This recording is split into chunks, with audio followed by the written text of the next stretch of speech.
As soon as Indonesian domestic worker Anisa discovered she was pregnant with her first child, her heart sank.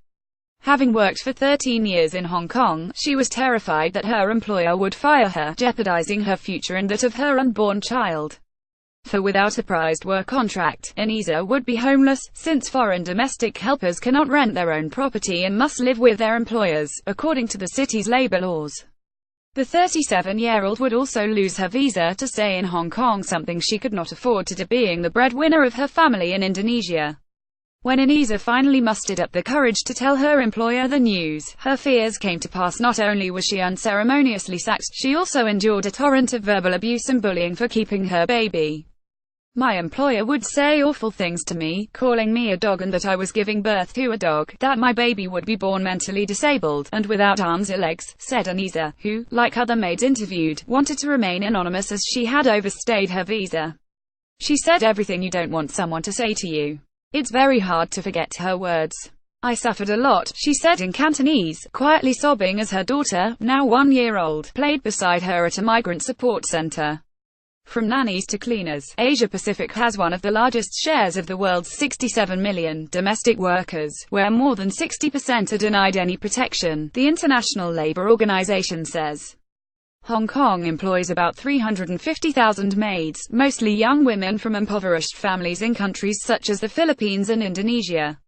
Although domestic workers generally have better protection in Hong Kong than in other parts of Asia, mistreatment in the city has come under scrutiny since 2014 when an Indonesian maid was beaten by her employer and burned with boiling water. Many pregnant foreign domestic workers are also unlawfully fired, charities say, leading to homelessness and destitution, with some women selling sex to survive and are at risk of exploitation and trafficking. In most industries, women become pregnant and continue to work. But why are so many foreign domestic workers fired when they get pregnant, said social worker Jessica Chow from Pathfinders, a charity that helps these women through legal aid, employment advice, abortion referrals and maternity classes. In some cases, women find themselves unemployable because of an unplanned pregnancy resulting from sexual abuse, she said. Chow said one of her clients, who was desperate for work and accommodation, became pregnant after she was enslaved and raped by a man who had offered her a room if she cleaned his house. This is how difficult it is for a young woman who has no place to stay. They start to take risks with whoever is friendly with them. SHE is very vulnerable and people take advantage of her, Chow told the Thomson Reuters Foundation. Women from poorer, more traditional communities, who have little sex education, are often too ashamed to go home or tell their families about the baby and subsequent sacking, she said. Without a job, domestic workers also lose access to social benefits like healthcare or food aid, and quietly slip through the cracks into destitution, Chow said, whose organization has helped over 9,300 women and children in 2016 alone. Undocumented, stateless children of foreign maids are particularly vulnerable to trafficking and poverty, she added, who encourages her clients to get birth certificates for their newborns from their home country, as well as Hong Kong. Yet despite being born in Hong Kong, under immigration laws, children of foreign domestic helpers aren't granted citizenship or permanent residency. Instead, their birth certificates only display the visa status of their parents. For Anisa and her baby, neither have the right to stay in the Chinese-ruled city after her visa expired in July.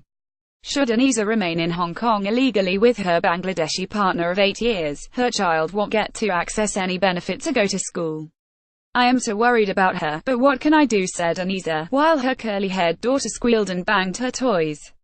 Hong Kong's Equal Opportunities Commission (EOC) said it is against the law for employers to sack foreign domestic helpers for being pregnant. Just because a woman is pregnant, it does not mean she cannot perform her duties or is less effective at her work, EOC spokeswoman Cindy Leung said in an email to the Thomson Reuters Foundation.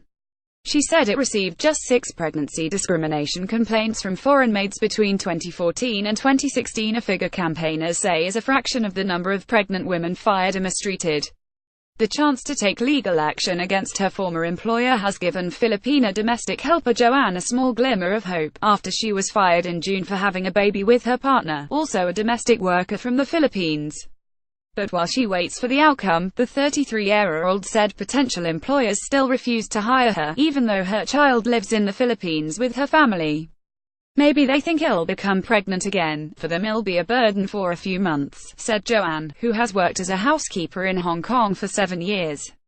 The pressure to financially support her family back home is so overwhelming. Joanne said she battles with suicidal thoughts each night. Oftentimes, because of anxiety, I feel like hurting myself, she said, who has been living in an illegal boarding house with dozens of other foreign workers while she searches for work. But when I read in the newspaper of domestic workers committing suicide, I think, what if this happens to me? I don't want my family to see my dismembered body if I was hit by a car, or if I jumped off a building, Joanne said. But you just pretend everything is okay. I have no choice because I'm the eldest. I miss my family, but I still need to work because it's for them. Thomson Reuters Foundation. More about Hong Kong maids. Migrant workers reuse content.